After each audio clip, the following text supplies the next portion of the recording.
City Ravi ಪ್ರಕರಣ ತಮ್ಮ ವ್ಯಾಪ್ತಿಗೆ ಬರಲ್ಲ ಅಂತ ಜಿಲ್ಲಾ ನ್ಯಾಯಾಲಯ ಬೆಂಗಳೂರಿನ ಜನಪ್ರತಿನಿಧಿಗಳ ಕೋರ್ಟ್ಗೆ ವರ್ಗಾವಣೆ ಮಾಡಿತು. ಕೋರ್ಟ್ ಹಾಲ್ನಲ್ಲಿ ಕಣ್ಣೀರಿಟ್ಟಂತಹ ಸಿಟಿ ರವಿ ಹೇಗೆಲ್ಲ ನಡೆಸ್ಕೊಂಡ್ರು ಪೊಲೀಸರು ಅಂತ ವಿವರಣೆಯನ್ನ ಕೊಡ್ತಾ ಹೋದ್ರು. ನಮಗೆ ಮಂತ್ರಿಗಳು ಧಮಕಿ ಹಾಕಿದ್ರು ಅಂತ ಕೂಡ ಹೇಳಿದ್ರು. ಕೋರ್ಟ್ನಿಂದ ಹೊರಗೆ ಕರ್ತರುವ ವೇಳೆ ಅತ್ತೆಗೊಂದು ಕಾಲ ಸೊಸೆಗೊಂದು ಕಾಲ ಅಂತ ಕೂಡ ಆಯ್ತಾಯ್ತು. ಅತ್ತೆಗೊಂದು ಕಾಲ ಸೊಸೆಗೊಂದು ಕಾಲನೇ ಯಾವುದೂ ನಿಲ್ಲಲ್ಲ, ನಿಂತ ನೀರಲ್ಲ. ಬಿಜೆಪಿಯವರು ಒಂದು ಅರ್ಥ ಮಾಡ್ಕೋಬೇಕು. ಇಡಿ ಮತ್ತು ಐ ಟಿ ವಿಚಾರದಲ್ಲಿ ಕಾಂಗ್ರೆಸ್ನವ್ರು ಹೇಳೋದು ಅದನ್ನೇ, ಅತ್ತೆಗೊಂದು ಕಾಲ ಸೊಸೆಗೊಂದು ಕಾಲ ಅಂತಾನೆ ಅವರು ಹೇಳೋದು. ಆ ವಿಷಯ ಬಂದಾಗ ಅವ್ರು ಹೇಳಲ್ವಾ ಕಾಂಗ್ರೆಸ್ನವರು? ಅವ್ರಿಗೆ ಮಾತ್ರ ಅತ್ತೆಗೊಂದು ಕಾಲ ಸೊಸೆಗೊಂದು ಕಾಲ ಇಲ್ವಾ? ನಿಮ್ಮೊಬ್ಬರಿಗೇನಾ? ನನ್ನ ಮೇಲೆ 3 ಬಾರಿ ಅಟ್ಯಾಕ್ ಆಯಿತು ಅಂತ ಇವ್ರು ಎಕ್ಸ್ಪ್ಲೈನ್ ಮಾಡಿರೋದು ಕೋರ್ಟ್ಗೆ.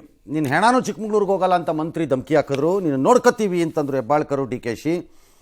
0 FIR ಮಾಡಿದ್ದು ಕೇಳಿದ್ರು, ಮಾಡಿಲ್ಲ. ಯಾವುದೇ ಕಾರಣಕ್ಕೂ ಅರೆಸ್ಟ್ ಏನಕ್ಕೆ ಮಾಡಿದಿರಿ ಅಂತ ಹೇಳಲಿಲ್ಲ. That's N another offence. ಅದ ಏನಕ್ಕೆ ಅರೆಸ್ಟ್ ಮಾಡಿದಿರಿ? ಅವ್ರ ಕುಟುಂಬಕ್ಕಾರು ಹೇಳಬೇಕು, ಏನಾದ್ರು ಮಾಡಬೇಕಿತ್ತು ಪೊಲೀಸ್ನವರು. ಒಳ್ಳೆ ಪಿಕ್ನಿಕ್ ಕರ್ಕೊಂಡೋದಂಗೆ ಕರ್ಕೊಂಡೋಗಿದ್ದೀರಲ್ರಪ್ಪ ನೀವು ಪೊಲೀಸ್ನವರು. ಓಲಿ ಪಿಕ್ನಿಕ್ ಕರ್ಕೊಂಡೋದಾಗ ಏನೋ ಒಂದು ಸಾಫ್ಟ್ ಡ್ರಿಂಕು, ಒಂದು ಸ್ನ್ಯಾಕ್ಸಾರು ಕೊಡ್ತಾರಪ್ಪ, ಅದು ಕೊಟ್ಟಿಲ್ಲ ನೀವುಗಳು. ಉಪವಾಸ ಕೆಡವಿದ್ದಾರೆ. ಉಪವಾಸ ಕೆಡವಿದ್ರಿ. ಇದು ಯಾವ ಪಿಕ್ನಿಕ್ ರೀ? ಏನದೇನು ಪಿಲಿಗ್ರಿಮೇಜ? ಅದೇನೋ ವ್ರತ ಮಾಡ್ತಾರಲ್ಲ, ಉಪವಾಸದಲ್ಲಿ ಬೆಟ್ಟ ಹತ್ತಬೇಕು ಅಂತ, ಹಂಗಾಯ್ದು ನಿಮ್ಮದು ಬೆಳಗಾವಿಕೆ ಸ್ಟೈಲಲ್ಲಿ. ಹೋ, ನಮ್ಮ ಕುಟುಂಬಕ್ಕೂ ಕೊಟ್ಟಿಲ್ಲ. ಖಾನಾಪುರ ಠಾಣೆಯಲ್ಲಿ ನನ್ನ ಮೇಲೆ ಹಲ್ಲೆ ಮಾಡಿದ್ರು, ಮಾನಸಿಕವಾಗಿ ದೈಹಿಕವಾಗಿ ಹಿಂಸೆ ಕೊಟ್ಟರು, ಮೊಬೈಲು ಜೊತೆಗೆ ವಾಚೆಲ್ಲ ಕಿತ್ಕೊಂಡ್ರು, ರಾತ್ರಿ ನನ್ನ ಉಪವಾಸ ಕೆಡಬೋದ್ರು, 3 ಜಿಲ್ಲೆನಲ್ಲಿ ರಾತ್ರಿ ಇಡೀ ಸುತ್ತಾಡಿಸಿದ್ರು, 10 ನಿಮಿಷಕ್ಕೆ ಪೊಲೀಸರಿಗೆ ಯಾರ್ಯಾರೋ ಫೋನ್ ಮಾಡ್ತಿದ್ರು, ತಗೋತಿದ್ರು ಫೋನ್ ಅಂತ ಎಲ್ಲ ಅವರು ಎಕ್ಸ್ಪ್ಲೈನ್ ಮಾಡಿದ್ರು ಮೇಡಮ್ಗೆ ಅಲ್ಲಿ ಬೆಳಗಾಮಲ್ಲಿ. ಕೋರ್ಟಲ್ಲಿ ಅವರೆಲ್ಲ ಕೇಳಿಬಿಟ್ಟು ಈ ನನ್ನ ವ್ಯಾಪ್ತಿಗೆ ಬರಲ್ಲ, ನಡೀರಿ ಎತ್ತಲ ಕಡೆಗೆ ಎಲ್ಲರೂ ಬೆಂಗಳೂರಿಗೆ ಅಂತ ಅವ್ರು ಕಳಿಸ್ಬಿಟ್ರು. ಸರಿ, ಈ ಮಧ್ಯೆ ಆ್ಯಕ್ಚುಲಿ ಈ ದೂರುದಾರೆ ಆಗಿರುವಂತಹ ಮಂತ್ರಿ ಹೇಳಿಕೆ ಏನು ಎಕ್ಸಾಕ್ಟ್ಲಿ ಮತ್ತು ಆಕೆಯ ಭಾವನೆ ಏನು ಅನ್ನೋದಕ್ಕೆ ಜಾಗನೇ ಕೊಡಲಿಲ್ಲ ಈ ರಾಜಕಾರಣಿಗಳು.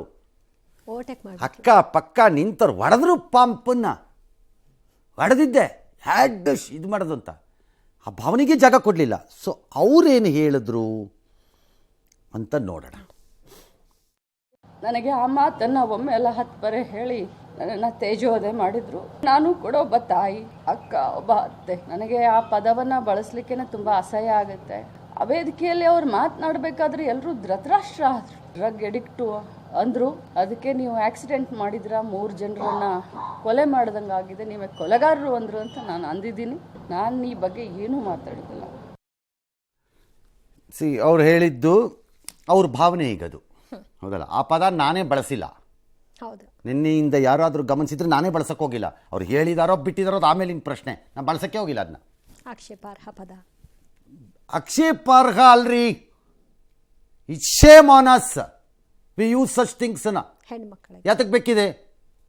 ಓಕೆ, ನನಗೆ ಅರ್ಥ ಆಗಲ್ಲ ಆ ವಿಚಾರಕ್ಕೆ ಬಂದ ತಕ್ಷಣ. Why does men become so sensitive over it ಅಂತ. ಏನು as though they are paragon of virtue. ಇವ್ರುಗಳು ಮಾಡೋದು ಕಚಡ ಕೆಲಸಗಳು. ಮೆನ್ನು ಪದ ಬಳಸೋವಾಗ ಮಾತ್ರ ಆ ಸೈಡ್ಗೆ ಹಾಕ್ಬಿಡೋದು ಅದನ್ನು ತೊಗೊಂಡೋಗ್ಬಿಟ್ಟು. ಏನು ಇವರೇನು? ಅದಕ್ಕೆ ನಾನು ಬಳಸಲಿಲ್ಲ ಆ ಪದನ ನಿನ್ನೆ. ಅವರು ಬಳಸಬೇಕಾದ ಅವಶ್ಯಕತೆ ಇಲ್ಲ. ಅವ್ರು ಹೇಳಿರಬಹುದು. ಹಾಂ, ಮತ್ತೆ ಎಲ್ಲರೂ ಹೇಳಿದ್ರು. ಇನ್ನು ನೆಕ್ಸ್ಟ್ ಹೊರಟಿ ಸದನದಲ್ಲಿ ನಾನೇನು ಮಾತನಾಡಿದ್ದೀನಿ ಅಂತ ಸಭಾಪತಿಗಳು ಹೇಳಬೇಕಿತ್ತು ಅಂತ ಸಿಟಿ ರವಿ ಅವರು ಅತೃಪ್ತಿಯನ್ನು ಹೊರಹಾಕಿದ್ರು. ಆಡಳಿತ ಮತ್ತು ವಿಪಕ್ಷಗಳ ನಾಯಕರು ಆಕ್ರೋಶವನ್ನು ಹೊರಹಾಕಿದ್ರು. ಈ ಮಧ್ಯೆ ಸಿಟಿ ರವಿ ಬಂಧನ ವಿಚಾರದಲ್ಲಿ ಲೋಪಗಳಾಗಿವೆ ಎಂಬ ಆರೋಪ ಕೇಳಿಬಂದಿದೆ. ಮೇಲಾಧಿಕಾರಿಗಳ ಪ್ರಶ್ನೆಗಳಿಗೆ ಉತ್ತರಿಸಲಾಗದೆ ಒತ್ತಡಕ್ಕೆ ಒಳಗಾದ ಹಿರೇಬಾಗೇವಾಡಿ ಠಾಣೆಯ ಸಿಪಿಐ RR ಪಾಟೀಲ್ ಠಾಣೆಯಲ್ಲೇ ಕುಸಿದು ಬಿದ್ದು ಮೂರ್ಛೆ ಹೋಗಿದ್ದಾರೆ. ಹೈಬಿಪಿಯಿಂದ ಪ್ರಜ್ಞೆ ಕಳೆದುಕೊಂಡಂತಹ ಪಾಟೀಲ್ರನ್ನ ಬೆಳಗಾವಿ ಖಾಸಗಿ ಆಸ್ಪತ್ರೆಗೆ ದಾಖಲು ಮಾಡಿದ್ದಾರೆ. ಇಬ್ರು ಹೇಳಿದ್ದಾರೆ, ಬೈದಿದ್ದಾರೆ ಅವ್ರನ್ನ. ಹೊರಟ್ಟಿ, DK, ಅಶ್ವಥ್ ನಾರಾಯಣ ಎಲ್ಲ ಸಭಾಪತಿಗಳು ಏನು ಯಾಕಾರೋ ಬೇಕಿದೋ ಅಂತೆಲ್ಲ. ಪಾಯಿಂಟ್ ಅದಲ್ಲ. What is that? ನೀವು ಯಾರು ಅಧ್ಯಕ್ಷರಾಗಿದ್ದು, ಸಭಾಪತಿ ಆಗಿದ್ರಿ, ಏನು ಮಾಡ್ತಿದ್ರಿ ಹೇಳ್ರಿ? ಯಾರು ಒಬ್ಬರು ನನಗೆ ಏನು ಮಾಡ್ತಿದ್ರಿ? ರೆಕಾರ್ಡಲ್ಲೇ ಇಲ್ಲದೆ ಏನು ಮಾಡ್ತಿದ್ರಿ ಅವರು? That is all he could do best. You people did not understand his ಇಂಟೆಂಟನ್ನ. ನೀವು ಅರ್ಥ ಮಾಡ್ಕೊಂಡಿಲ್ಲ ಆ ಇಂಟೆಂಟನ್ನ. You both of you proceeded on political ಲೈನ್ಸಲ್ಲಿ ಹೋದ್ರಿ. BJP ಅವ್ರು ಹೋದ್ರೋ ಇಲ್ವೋ? ಕಾಂಗ್ರೆಸ್ ಹೋಯ್ತದು ಮುಂದಕ್ಕೆ. ಈಗ ಅವ್ರಿಗೆ ಹೇಳಿದ್ರೆ ನೀವು ಇದಿದ್ರೆ ಏನಪ್ಪ ಮಾಡ್ತಿದ್ರಿ? ದಾಖಲೆ ಸದನದಲ್ಲಿ ರೆಕಾರ್ಡ್ ಆಗಬೇಕಾದ ದಾಖಲೆ ಇಲ್ಲ ಅಂದಾಗ ಸಭಾಪತಿಯಾಗಿ ಅವ್ರು ಏನು ಮಾಡ್ಬೋದು? ಅವರು ಒಂದು ವೇಳೆ ಹೌದೌದು ಈ ಸಿಟಿ ರವಿ ಮಾಡಿರೋದೆಲ್ಲ ತಪ್ಪು, ಕಾಂಗ್ರೆಸ್ BJP ಅವರು ಮುಗಿದು ಬಿದ್ದು ಪರಿಸ್ತಿದ್ರಿ.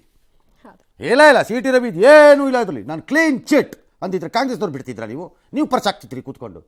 ಹೌದು, ಅಲ್ಲಿ ದಾಖಲೆ ಇದ್ದಿದ್ರೆ ಬೇರೆ. ಚಿನ್ನದ ಪಂಜರ ಚೆನ್ನಾಗಿರುತ್ತೆ ನೋಡೋಕ್ಕೆ, ಒಳಗಡೆ ಕೂತಿರೋ ಗಿಣಿಗೆ ಗೊತ್ತಿರುತ್ತೆ ಅದರ ಕಷ್ಟ ಏನು ಅಂತ.